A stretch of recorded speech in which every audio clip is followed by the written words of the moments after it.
Hello children, nice to meet you again. In this assignment number 2 on the topic periodic table, we will be majorly discussing about the questions related to Mendeleev periodic table.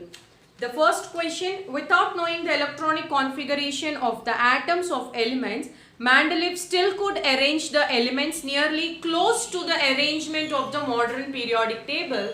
How can you appreciate it?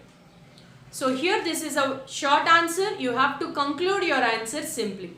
Mendeleev arranged the elements in the increasing order of their atomic masses into the 8 groups and 7 periods. While this arrangement, he was completely focused on the valencies of the elements. Because he was focused on the valencies of the elements, he could place them exactly very close to the modern periodic table.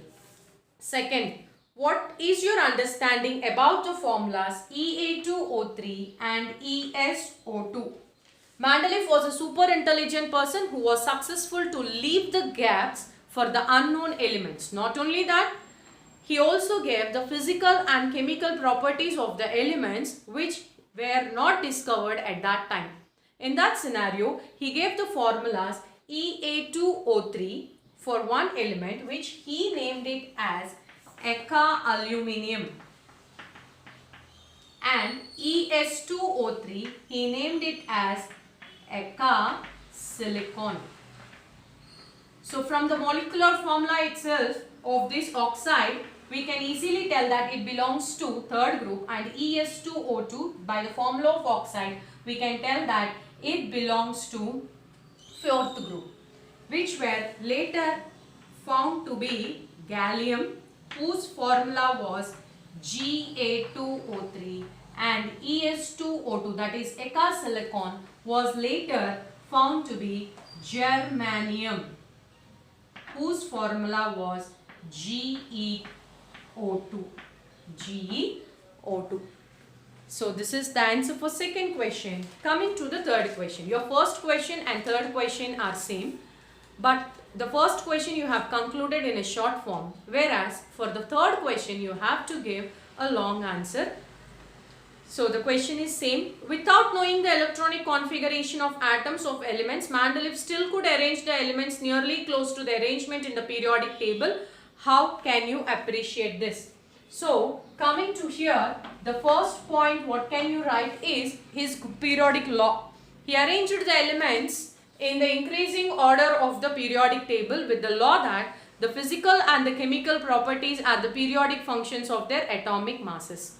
In this arrangement, he was completely